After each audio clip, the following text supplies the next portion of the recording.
आज की हमारी पड़ताल ये एक तरह का जासूसी मिशन है। हमारे हाथ एक सोर्स लगा है, wealth and the psychology of success. और ये सोर्स हमें एक सवाल देता है, एक सुराग।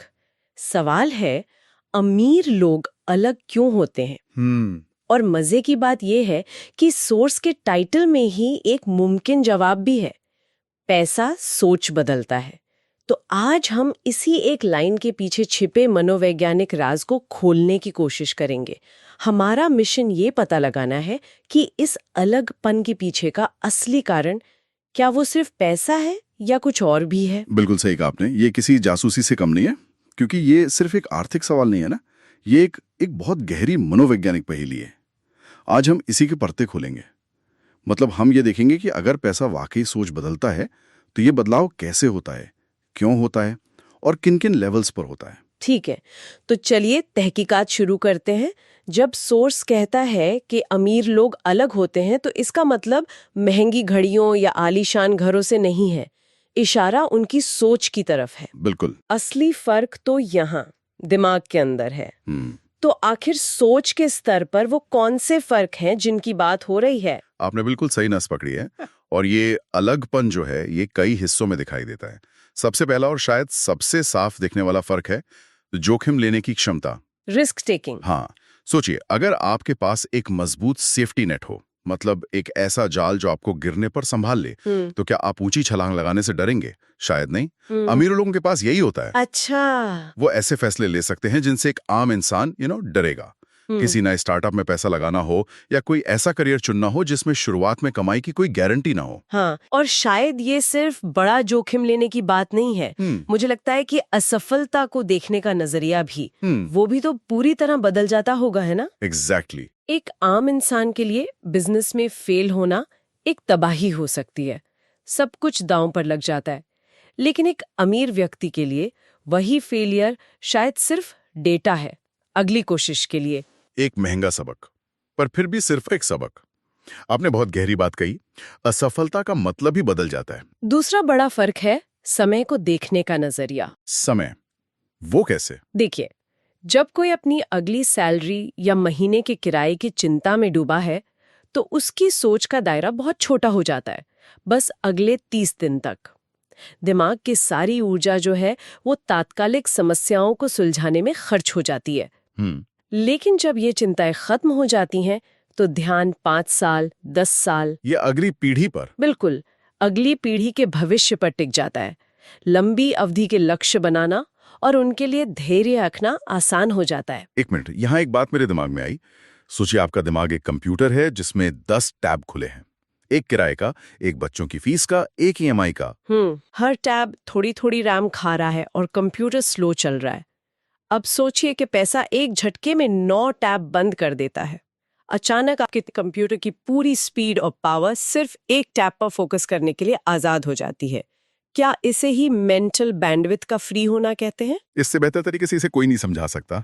यही मेंटल बैंडविड्थ की आजादी है। अच्छा, तो अगर किसी का समय को देखने का नजरिया इतना बदल जाता है तो इसका असर उनके रिश्तों पे भी तो पड़ता होगा। क्या वो अपने उन दोस्तों से दूर हो जाते हैं जो अभी भी अगले महीने की चिंता में जी रहे हैं? ये एक बहुत ही पेचीदा और मतलब सेंसिटिव मामला है। एक तरफ पैसा आपको बड़े और प्रभावशाली सोशल नेटवर्क तक पहुंच दे सकता है, लेकिन दूसरी तरफ ये आपके सबसे करीबी रिश्तों में एक अनचाही दूरी भी बना सकता है। विश्वास के मुद्दे खड़े हो सकते हैं। क्या लोग उस व्यक्ति से रिश्ता रखना चाहते हैं या उसके पैसे से? ये तो है। और इससे सहानुभूति में भी बदलाव आ सकता है। जब किसी ने कभी आर्थिक तंगी देखी ही ना हो तो उसके लिए उन लोगों की मुश्किलों को दिल से समझना बहुत कठिन हो सकता है। और एक आखिरी बात जो आपने कही थी, समस्या की परिभाषा का बदलना, ये मुझे बहुत दिलचस्प लगा। इसका क्या मतलब है? इसका मतलब यह है कि जिसे एक व्यक्ति बड़ी समस्या मानता है वो दूसरे के लिए एक छोटी सी असुविधा हो सकती है। मान लीजिए एक मिडिल क्लास परिवार की कार अचानक खराब हो जाए। हाँ, ये तो बहुत बड़ा टेंशन है। बिल्कुल, उनके लिए ये एक बड़ा वित्तीय और मानसिक तनाव है। बजट बनाना पड़ेगा, पैसे निकालने होंगे, हफ्तों तक चलने वाला सिरदर्द है। लेकिन एक बहुत अमीर व्यक्ति के लिए? उनके लिए ये बस एक फोन कॉल का मामला है। वो अपनी दूसरी कार इस्तेमाल कर लेंगे, उनके असिस्टेंट नई कार का इंतजाम कर लेंगे, उन्हें इस पे सोचने की जरूरत भी नहीं पड़ेगी। तो समस्या का पैमाना और उसका इमोशनल असर दोनों ही पूरी तरह बदल जाते हैं। वाह, एक ही शहर में रहते हुए भी दो अलग-अलग हकीकतें। हम्म। तो ठीक है, हमने सबूत देख लिए हैं। सोच बदलती है, जोखिम लेने में, समय को देखने में, रिश्तों में। अब असली जासूसी का काम शुरू होता है। ये होता कैसे है?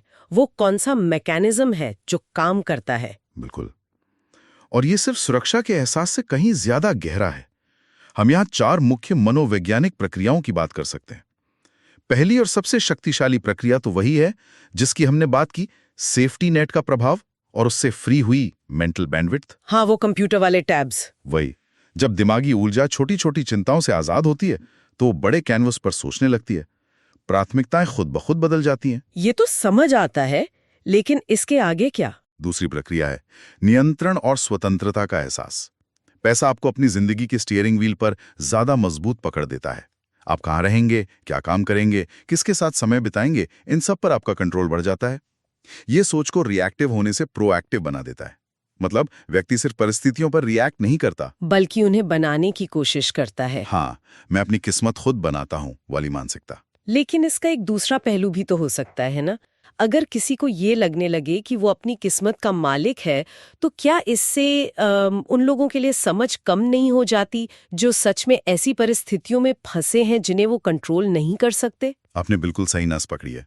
और यहीं से तीसरी प्रक्रिया शुरू होती है, इको चेम्बर या सामाजिक बुलबुले का असर। Social bubble. बिल्कुल।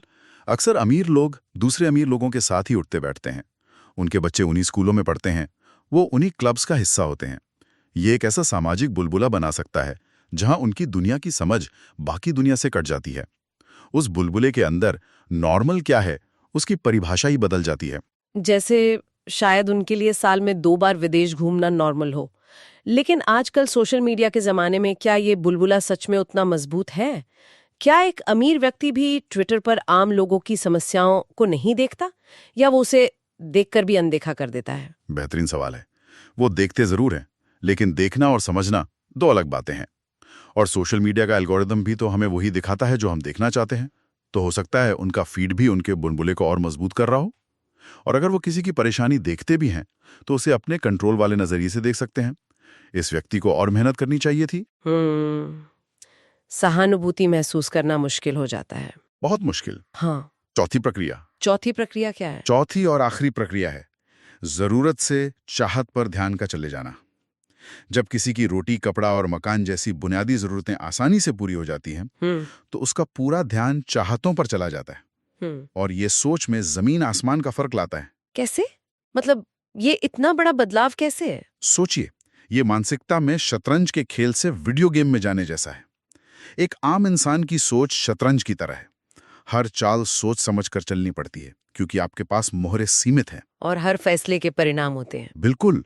लेकिन जब पैसा आता है तो सोच एक ऐसे वीडियो गेम की तरह हो जाती है जहां आपके पास अनलिमिटेड लाइफ्स का चीट कोड है। अब आप ये नहीं सोचते कि गेम कैसे जीतना है, आप सोचते हैं कि इसे सबसे मजेदार तरीके से कैसे खेलना है। सोच मैं ये कैसे हासिल करूं से बदलकर इतने सारे विकल्पों में से मुझे कौन सा चाहिए। ये बहुत दिलचस्प है, लेकिन ये सब सुनकर ऐसा लग रहा है जैसे हर अमीर व्यक्ति एक ही मशीन में ढलकर निकलता है। क्या ये इतना सीधा है? यकीनन इसमें कुछ पेचीदगियां तो होंगी, जैसे जिस व्यक्ति को विरासत में अरबों मिले हैं और जिसने गली मोहल्ले से उठकर अपना साम्राज्य बनाया है, क्या उनकी सोच में कोई फर्क नहीं होगा? बिल्कुल होगा। और यहां हमारी जासूसी और गहरी हो जाती है। सोर्स एक सामान्य बात कहता है, पैसा सोच बदलता है। लेकिन मनोविज्ञान इतना सीधा और सरल नहीं होता। पैसा कब और कैसे मिला ये बहुत मायने रखता है। जो व्यक्ति अमीरी में ही पैदा हुआ है उसके लिए ये एक नॉर्मल स्थिति है। उसने कभी आर्थिक संघर्ष देखा ही नहीं। उसकी बेसलाइन ही अलग है। हाँ, उसके लिए प्रचुरता और सुरक्षा जीवन का आधार है। उसकी सोच शायद शुरू से ही बड़े पैमाने पर काम करती है। लेकिन जिसने शून्य से शुरुआत की है, उसकी कहानी बिल्कुल अलग है।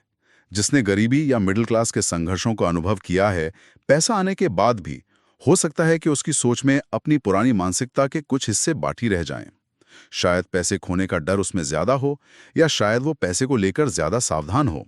या इसका उल्टा भी तो हो सकता है।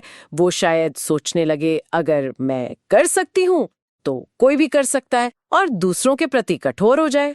बिल्कुल। इसका कोई एक नियम नहीं है, लेकिन ये निश्चित है कि धन का स्रोत उनकी मनोवैज्ञानिक यात्रा को आकार देता है। उनकी कहानी, उनकी सोच एक अमिट छाप छोड़ जाती है। ये सब शक्तिशाली तो लगता है, लेकिन कहीं ना कहीं ये थोड़ा अकेला भी महसूस कराता है। इस बदलाव की मनोवैज्ञानिक कीमत क्या है? क्या इस नई सोच के कोई नेगेटिव पहलू भी है? ये एक बहुत जरूरी सवाल है और इसका जवाब है हाँ। इसकी एक बड़ी मनोवैज्ञानिक कीमत हो सकती है। ये बदलाव हमेशा पॉजिटिव हो, ये जरूरी नहीं है। ये अकेलेपन की एक गहरी भावना पैदा कर सकता है। जैसा हमने पहले बात की, रिश्तों में विश्वास की कमी वो एक बड़ी समस्या बन सकती है। व्यक्ति को हमेशा ये शक हो सकता है कि लोग उसके साथ क्यों हैं, उसकी वजह से या उसके पैसे की वजह से। ये कुछ वैसा है जैसे किसी फिल्म में देखते हैं, जय किरदार बहुत अमीर हो जाता है और अपने पुराने दोस्तों के साथ एक ढाबे पर चाय पीने जाता है, लेकिन वो माहौल अब पहले जैसा नहीं लगता। वो खुद को एक बाहरी व्यक्ति की तरह महसूस करने लगता है। बिल्कुल, वो अकेलापन शायद पैसे की सबसे बड़ी कीमत है और एक अजीब तरह की असुरक्षा भी पैदा हो सकती है।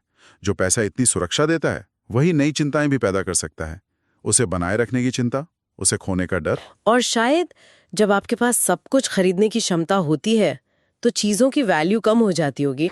हाँ, उनसे मिलने वाली खुशी धीरे धीरे कम होने लगती है। सफलता का अगला स्तर क्या होगा, ये सवाल भी परेशान कर सकता है। तो ये मनोवैज्ञानिक बदलाव एक दो-धारी तलवार की तरह है। तो हमारी इस पूरी तहकीकात का नतीजा क्या निकलता है? हमने wealth and the psychology of success की एक सरल से सुराग से शुरुआत की थी। अमीर लोग अलग क्यों होते हैं? और हमें एक शक्तिशाली जवाब मिला, पैसा सोच बदलता है। हमने ये भी पता लगाया कि ये बदलाव सेफ्टी नेट, दिमागी आज़ादी और यहाँ तक कि एक सामाजिक बुलबुले के माध्यम से कैसे होता है। यहाँ सबसे बड़ा सबक ये है कि हमारी आर्थिक हकीकत हमारी मनोवैज्ञानिक हकीकत को गढ़ती है। ये उस चश्मे को ही बदल देती है जिससे हम दुनिया, अपनी समस्याओं और अपनी संभावनाओं को देखते हैं। पैसा सिर्फ चीजें नहीं खरीदता, वो दुनिया को देखने का नजरिया भी बदल सकता है। ये ना अच्छा है ना बुरा, ये बस एक और ये हमें एक अंतिम सवाल पर छोड़ जाता है जिस पर सोचा जा सकता है। अगर पैसा सोच बदल सकता है, तो क्या पैसा आने से पहले अपनी सोच को बदलकर पैसा कमाने की क्षमता को प्रभावित किया जा सकता है? मतलब अमीरी वाली मानसिकता अपनाकर क्या कोई धन को अपनी ओर खींच सकता है? या फिर ये मानसिकता पूरी तरह से धन आने का परिणाम होती है? एक तरह से मुर्गी और अंडे वाली पहेली है। क्या मानसिकता खजाने के संदूक की चाबी है या खुद खजाना ही मानसिकता है? इसका जवाब शायद हर किसी के लिए अलग हो।